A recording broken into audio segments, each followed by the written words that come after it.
welcome to a very special episode of Art on Wheels. We're here on the fairway at Pebble Beach in Monterey. We've got a bunch of special guests this week, like Wayne Carini from Chasing Classic Cars, my buddy Ann Anstead, Lynn St. James, five-time Le Mans winner Derek Bell, Donald Osborne from Jay Leno's Garage, the head of media for Haggerty, the CEO of Barabbas. But this episode is almost like 3-in-1 because we're going to go from the Concours d'Elegance to the Concours of Lemons, which is the complete opposite of the fairway at Pebble Beach, where we're going to celebrate unique and loved cars. We're going to chat with some of the artists that are showing here at the Pebble Beach Pavilion, and we're going to finish today's episode with a drive down the 17-mile drive along the coast here in Monterey, as well as walk through the grounds at dawn to watch the cars roll into the event. Gotta move, please. All that and more from a special episode all from Pebble Beach on Art on Wheels.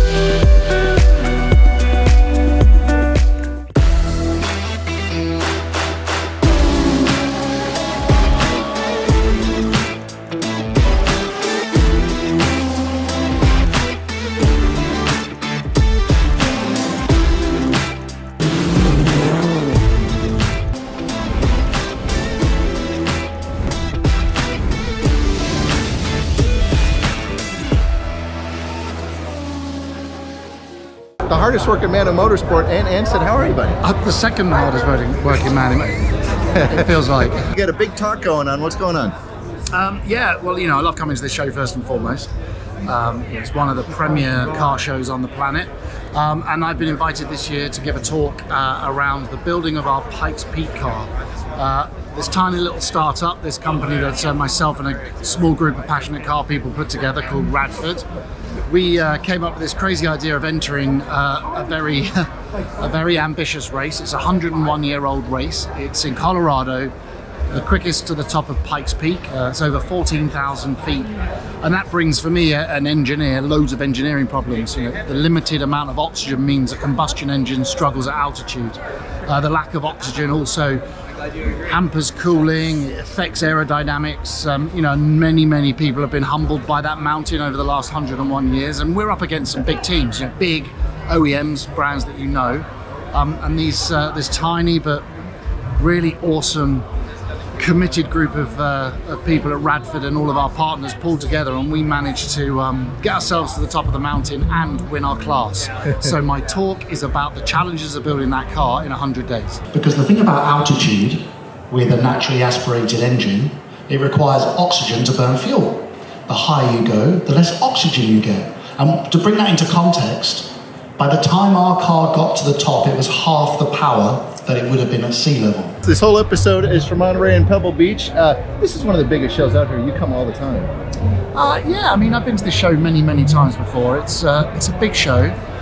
It's important though, don't think of the show in terms of volume. Don't measure this show on how many people attend. Measure it on what it means in the automotive community. It's a prestigious show. Winning a concours here is important. If you think about on a global scale the most important and significant shows to attend, this can be counted on one hand.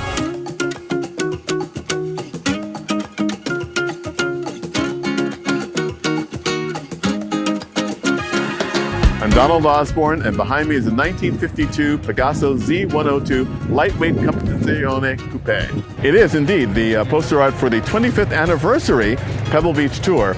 And I remember the first year they had the Pebble Beach Tour because everyone always talked about these wonderful cars at the Pebble Beach Concours, but do they actually run? Does anybody actually drive them? So I think that the tour was a fantastic way to show the fact that these are wonderful cars that people actually enjoy, and to enjoy these sculptures as kinetic sculptures, to see them, to hear them, to smell them was absolutely great. I have driven this car. I actually drove this car onto the lawn this morning. We were first on the field, pole position for this wonderful competition car, which is actually better than it did in its competition history. So we've already made Pegaso history by being in first. And I'm a former opera singer, so I'm used to being on stage. So I'm just on stage in the car. It was an absolute dream. I've loved Pegasos all my life. These very obscure, overly complicated, amazing Spanish supercars in the 1950s. They're fantastic. The Pebble Beach Car Show is like no other in the world. It's hard to compare the best car shows in the world because they all have their specific character. This is a show that I've come to now 38 times, and everybody asks me, you know, why do you come to Pebble Beach if you're not showing a car or presenting a car or looking for a car? Because they say every year it's 3 reasons. 1, because I'm in the business, so it's my international trade show. The second is that I see people that I only see once a year here. The third, the most important to me, is the fact that I always see a car that I've never seen before in my life, or I've only ever seen in a little picture in a book. And I'm like the 8-year-old boy discovering cars all over again. It's absolutely amazing.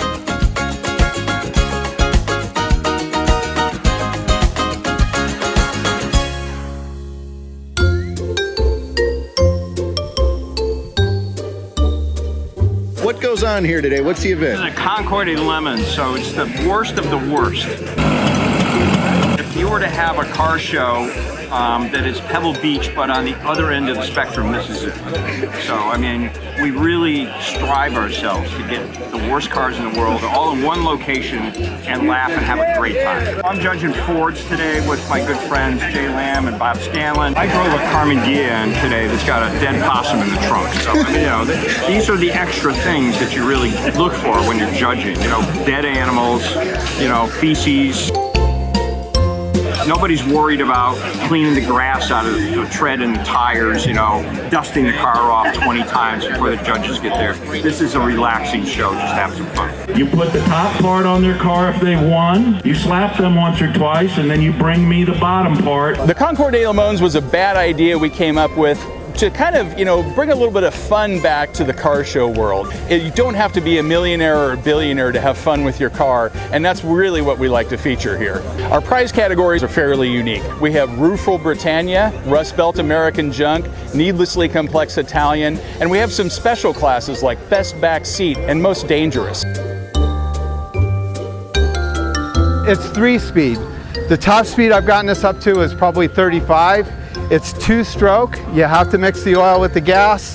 And it was a barn find. So this barn find was found in the desert somewhere in Southern California. I like unusual cars and I like crappy cars.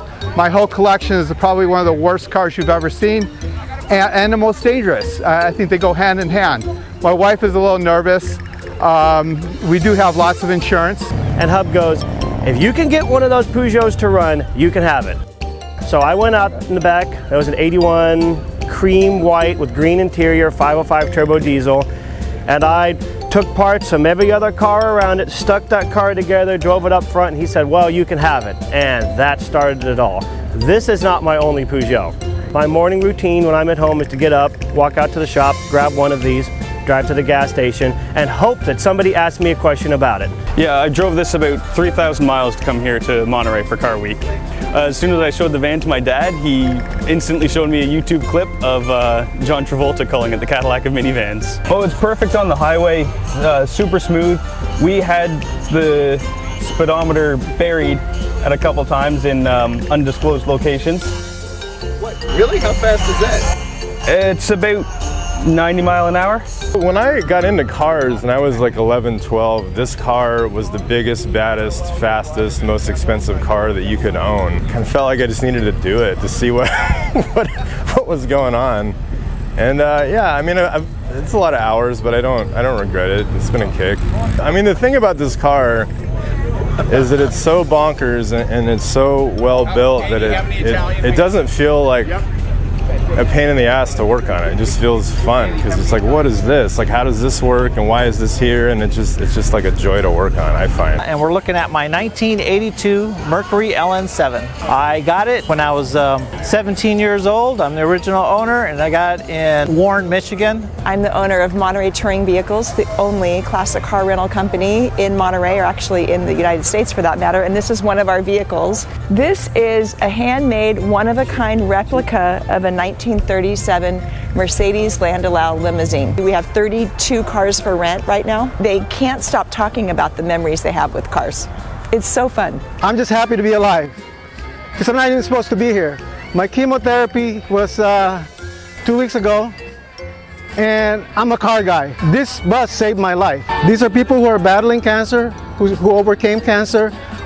So this bus for me became the Beat Cancer bus.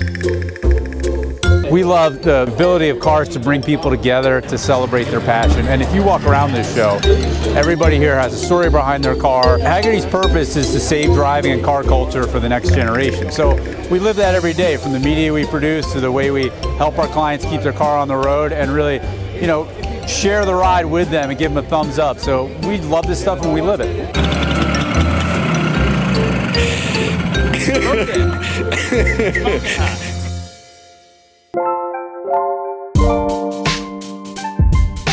The 1932 Piercero Berlin 52. It's the last one that was ever made. It was owned by Howard Hughes, and it finally ended up in a barn somewhere, and a couple discovered it a few years ago, 1990, and they restored it to what it is today. So it's a beautiful car. There's, I think it's the only one left in the world. It's 1930 Duesenberg J Murphy-bodied Berline convertible. We drove in the tour up and down the Pacific Coast Highway on Thursday. About an 80-mile trip down to Big Sur and back to Monterey. I think Pebble Beach is the best car show on the planet.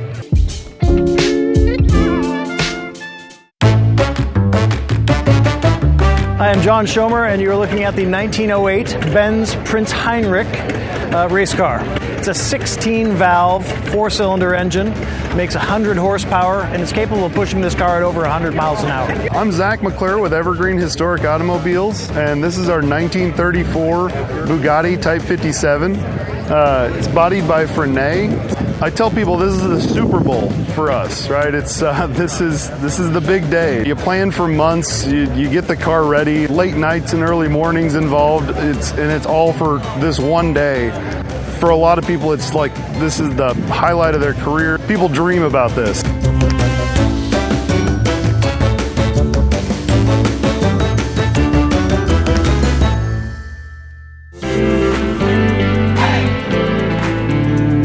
Welcome to the exclusive world headquarters of Euro Prestige Imports Unknown Charlotte. Think of it as the back cave of car culture in North Carolina.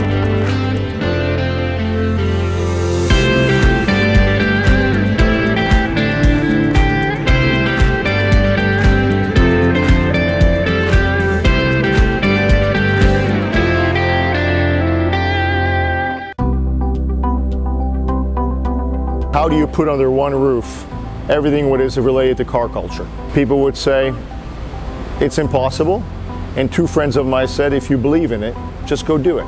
Cyrus will go 10, 12, 15, 16, 18 hours and then come back and do it over and over again. He's one of the most honest car dealers I've ever met. We have recording studios up there, podcast studios up there. We can do the mechanical work down here. We can do the valet and preparation of the cars here. And all of that technique and knowledge that isn't in the building, we know where those guys are. I really don't think you're going to get it anywhere else. The fact that you can come here, watch the F1 races with everyone, come here, walk around, look at the vehicles. It's not only everyone that works here, but everyone else that actually comes here. It's just a totally different environment than anywhere else.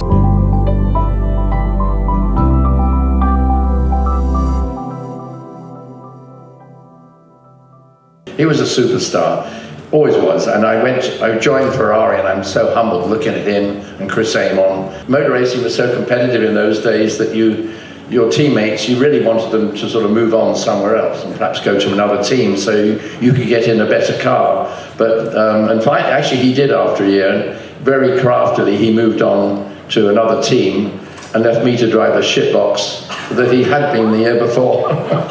Filming Le Mans was a wonderful opportunity because we were racing sports cars, and of course I was at Le Mans when they asked me. Jack Swatter said to me, they want you to stay on, do the film, and you'll be driving my Ferrari, but it'll be painted red, not yellow. And I did, and they paid us $100 a day and $200 when it was dangerous. It was bloody dangerous the whole time, actually. But, Steve McQueen would come up to him and say, so what would you say in a situation like this? And what would you do? And how would you wave to somebody? And we had so many laughs about the format. When I got the opportunity to go to Ferrari and for the test drive, I'm glad I did it. In fact, I met Enzo Ferrari and spent time with him, went out to dinner with him and got to know him really rather well.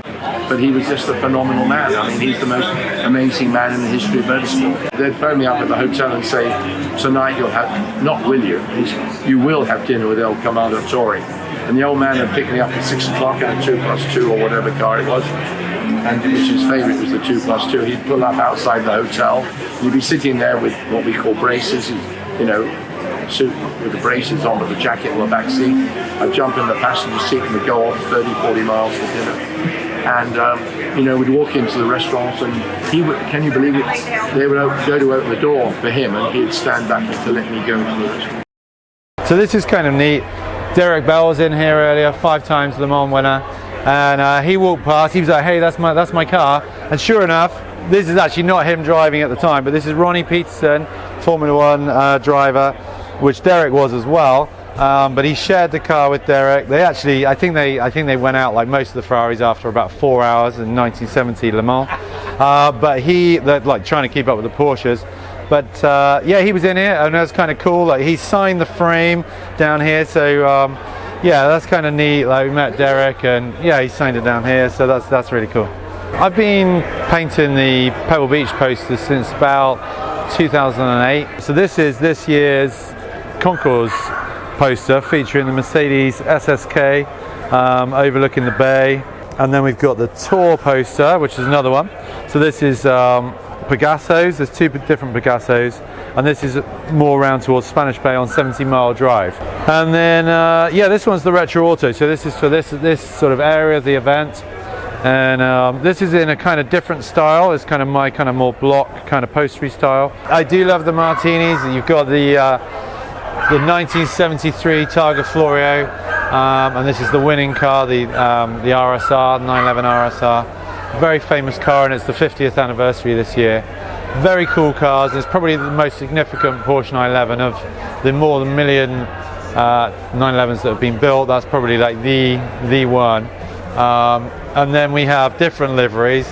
We've got the Golf cars, the Salzburg cars, and then the Ferraris. But the Golf cars obviously are famous for Steve McQueen, his film about Le Mans 1970. I started painting because I used to go to vintage sports car club events in the UK. Kind of, they were little hill climbs, kind of quirky little events, and that was from the age of 3. I would get home and I'd draw like my mum would, and my mum and dad would lay out paper on the kitchen floor, and then I'd paint, and I'd just paint what I saw. Like I saw I say Bugattis, of course you guys don't, Bugattis and Ferraris, this sort of thing. And it spiraled from there. The reason I love Monterey Car Week is I went to Laguna Seca at age 4. The guy leading the race spun out in a Ferrari into the infield. My dad push-started him, and the driver stopped, put in the clutch, and looked at me and winked and said, "Slippery, huh?" And he went on to win the race. And it was gentleman racing, and I realized motorsports are just great people. The Monterey Peninsula is a beautiful, world-class place to host the multitude of events here, and once again, to be here, I'm just walking on air. So this is my very recent painting of the Porsche 917.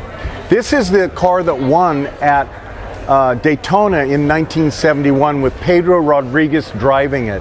Here's the really interesting thing. I don't know if you've been to Daytona or not, but it has a very steep, I think it's 32 degrees. It's hard to walk up the track. It's so banked. And so the Porsches are so low. These things are 31 inches tall. They're so low, they could not see the track. They cut this window in the roof at the racetrack, put plexiglass in it, and went on to win the race. And just there's something so gorgeous about the Gulf livery on the 917, which is one of the sexiest cars on the planet. So this is the era of the Triple K turbocharged, twin turbocharged 935s. These cars were outrageous. They had huge flares, huge wheels thrown on. They didn't know that much about aerodynamics, but these things were just impressive and fun. And a really interesting side note, in 1979 and 80, Garrettson Automotive, who is on this car, Garrettson Enterprises won the Porsche Cup. It was unheard of for a small Northern California team to travel the world, win Le Mans, win all the big races, and win the Porsche Cup. I was hired to do the Porsche Cup stickers. So I did my rough draft designs, I sent them off to Porsche, and they are actually on period correct Porsches in the museum. So I just, once again, how could this really be true? It's spectacular, and this car is a work of art. And of course, my friends at BBS, this is the real classic wheel. It's just incredible era in racing. One of my favorites. Basically, I've been in California for 26 years now. A couple of years back, I started to get very inspired by the mid-century Palm Springs, which is, you know, close to where we live. And mid-century comes with classic car from the 50s, American cars, you know, Cadillac, Chevy, and going up against, you know, from a different country, I get very excited about, you know, those big, you know, fins, you know, these chromes, you know, for those cars, and the colors, you know, they are not afraid. They have those baby blues, those pink, and it's yellow, bright yellow, and as you can see, my heart, it's really all about the colors. Once it's in your blood, it's something you really can't get rid of. Back to even my childhood, I can remember things that was just exciting about having the new model cars come out. I'm trying to capture some of that in my artwork. I went into the automotive repair, collision repair and body repair, and built hot rods and that sort of thing too. So it's just been part of my life. I've been in the sport for 40 years. You know, I've raced Indianapolis 500 7 times. I've raced, you know, the 24 Hours of Le Mans, and I've won the 24 Hours of Daytona and many other races. So I've had too many to be able to single out one. I think the thing, though, that I am the most proud of is that I'm still in the sport. I created a foundation along with about 40 other people called Women in Motorsports North America. So I'm really still contributing and trying to help grow the sport, change the sport, and I'm still having fun. I'm learning that I have a very good eye for detail, and I'm picking things out that sometimes the expert judges that I'm with miss. They've said, oh yeah, that was pretty good, you know, and I listen well, I learn well, I ask good questions, and I get good information because of that. It's an honor to be considered invited to be a judge out here. This is Bill Peck, who is a photographer, but he does a fantastic job of photographing images of things, and in this case vehicles, but he's really a photographer of light. It's all about managing the light over an object and making sure you're getting the best of the object through the light.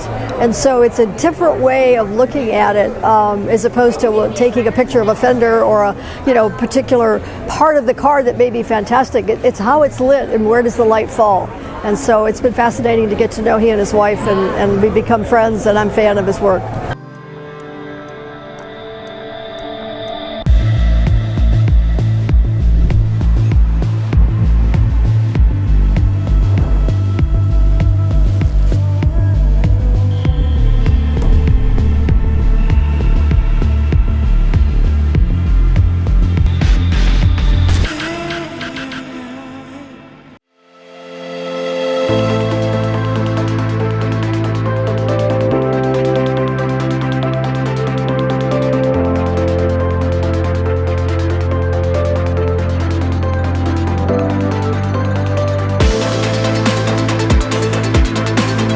Brothers has been founded in 1977 and grew as a company building custom cars. Our mission today is what we call the Brothers 1 Second Wow. In other words, building luxury products, mostly high-end vehicles, boats, cars, motorbikes that really fascinate you in the blink of an eye in 1 second. We are a family business. We've been doing what we've been doing for about 50 years, almost 50 years. And as such, of course, we have a lot of passion for what we do. We've been wanting to come to Monterey and Pebble Beach for a long time. The company has been developing very fast in the last few years, and that's been one milestone on our checklist. I'm very, very happy that we're here at Pebble Beach Concours at the Village. I think Pebble Beach is one of the premier events in the world when it comes to cars. So if you're a car aficionado, if you're a car nerd, if you're a sucker for cars, there is no way around Pebble Beach. There's no way around Monterey Car Week.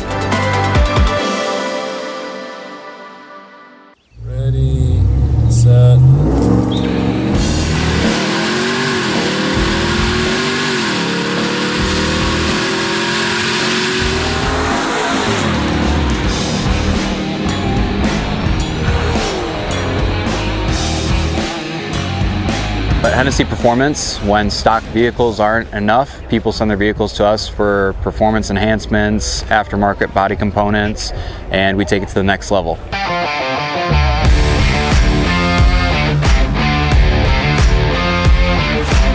So we're based in Houston, Texas, but we service customers all throughout the US and around the world. So John Hennessy, the owner of the company, has had the business since 1991, so we're just over 30 years of age, and today we work on over 15 different vehicles, have a combination of over 30 different packages for those 15 vehicles, and love just sharing the passion with the industry.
The second hardest working man, it feels like.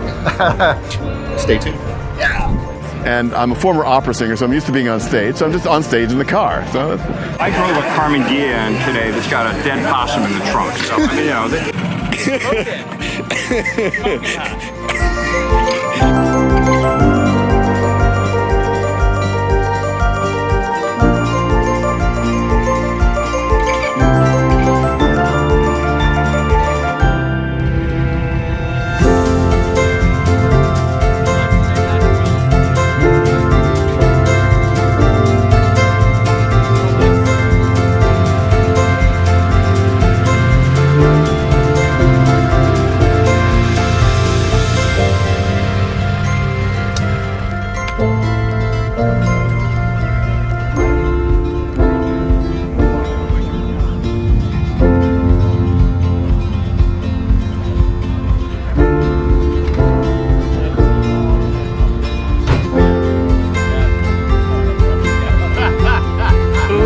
originality. They're looking for the patina.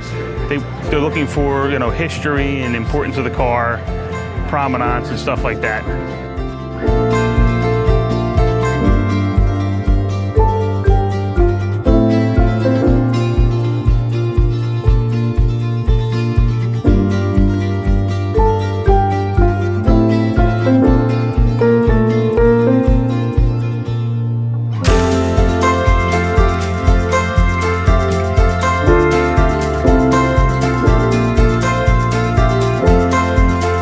This house is actually relatively famous. It has been the house of Bentley for the last 18 years.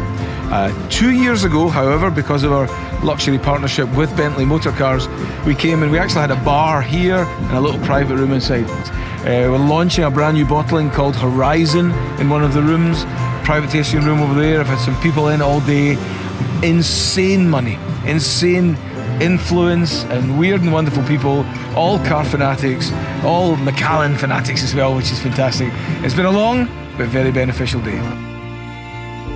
Grateful to say Kieran is an old buddy of mine, and he has been kind enough to host us here. We are going to end this episode here because we're going to sip some of his fine, delicious Macallan Scotch whiskey. Thank you for tuning in to another episode of Art on Wheels. It has been my pleasure. We'll see you next time.